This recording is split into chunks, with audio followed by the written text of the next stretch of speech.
is Ronnie here.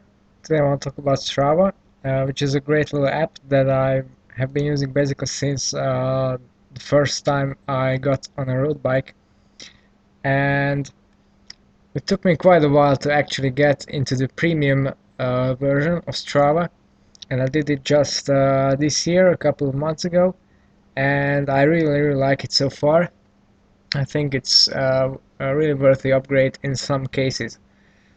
Now I was quite reluctant to do it at first because, well, I didn't know what was actually the case when you do it, what do you get as an extra, and I don't know, I just kept forgetting about it. I thought it's not very important, etc. But when I finally did, I was actually quite surprised, and I regret a bit that I didn't get on a bit earlier. So let's just get into the premium features.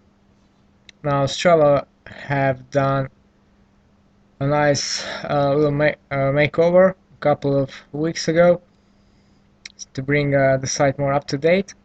So this is my profile here that you could potentially follow if you don't do that already. And the first thing you will notice is, of course, the premium logo right over here. Then you also get an option to set kilometer goals for your week, your cycling week, and also your whole year, and they will gauge your progress based on that. Well, actually, kilometers ridden are not a very good metric to go by when you try to become fit and fast, but it's a good general idea of how much time you spend on your bike. As you can see, I don't really ride too much. I rather focus on high intensity training that actually makes a difference, but more on that in another video. So here you can see my latest activities uploaded, and the main differences are, compared to a regular account, in this premium segment here. So for this ride I didn't actually have a power meter, so I didn't choose a too good example, but it's not very important. What is important, however, is the power curve. What the power curve is.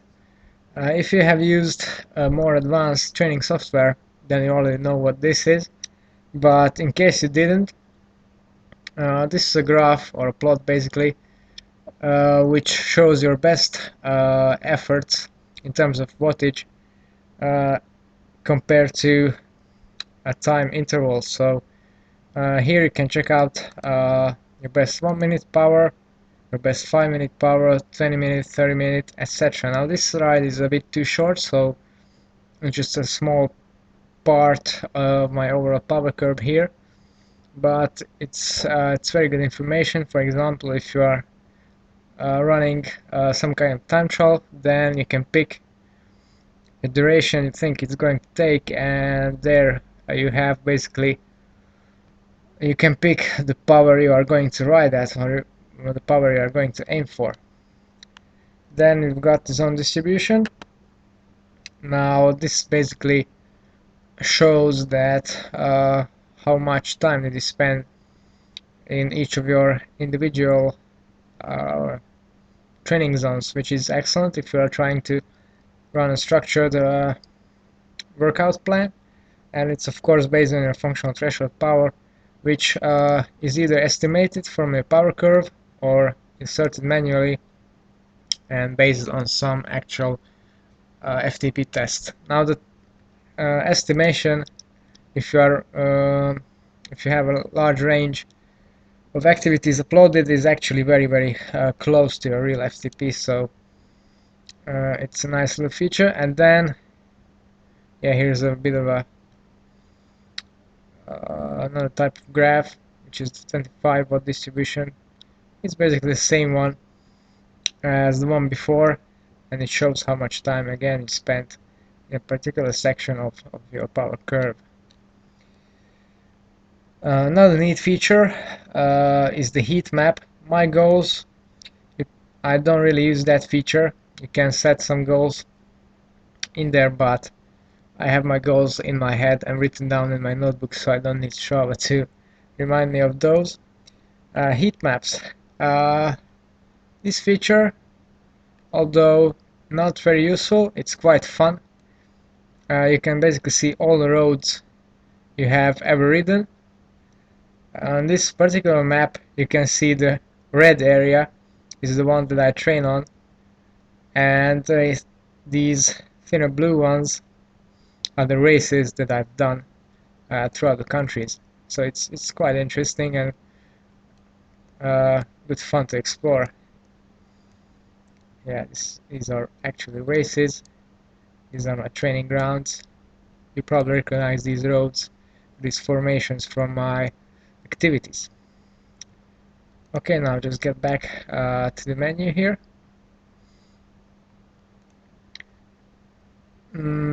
Actually, the most important thing for me, as I said, is the training metric evaluation, which comes in the power curve and the fitness and freshness tabs.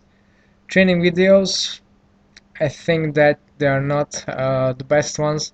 I use Zwift for indoor training and for my workouts as well, so these training plans and videos are not really relevant to me, and they are not the best thing ever, in my opinion.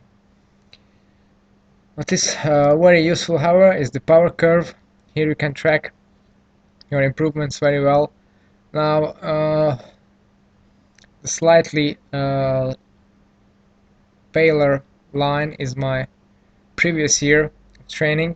As you can see, it has some deviations and some places where it's actually in contact with this year. Now, this is due to the reason that I have used a stages power meter back then, and it's a left leg only power meter, and my left leg produces quite a bit more power than the right one, so the data is a bit skewed. But actually, if you look at the longer ranges, the longer periods, then the difference is quite significant. So if you are running the same power meter, then you get an absolutely clear picture of your improvement on this spot. And as I said, excellent if you, let's say, want to do a 1 hour time trial or a 2 hour time trial, 10-minute prologue, whatever. You can pick your power and go with it without any guesswork. Then the fitness and freshness tab. This is basically some proper training tool, and it analyzes the training stress score that you log with each of your training rides, and based on that it calculates fitness and a fatigue level, and the result of these is your form. So right now I'm in a quite hard training period, so my form is very low. But if I let's say I want to race in a couple of days, which will happen, I can tailor and taper my training properly to get the best possible results, and also I can see how my body responds to different types of training. And also, as you can see, slight uphill tendency here, so that means that actually my training is working, and it's visible on the power numbers, and it's visible on the fitness numbers here as well. Yes, so there are a couple of other features like different kind of leaderboards and some of the stuff that I don't really use, but I think these fitness-based functions are actually the most important from Strava Premium. Now, should you upgrade or not? Now, I think this is a very simple question, unlike some other ones that I post about gear and stuff. So, yeah, if you are a competitive rider who uses a power meter, then it's a no-brainer. You should be on Premium right now. If you are not a competitive rider and if you don't have a power meter, then basically these metrics won't be available to you anyway, so there will be no reason to upgrade to Strava. So That's my take. Now, if you'd like to know more about my training, my bike setups, then don't forget to tune into my channel and subscribe. It's all for today. Thanks for watching and see you next time.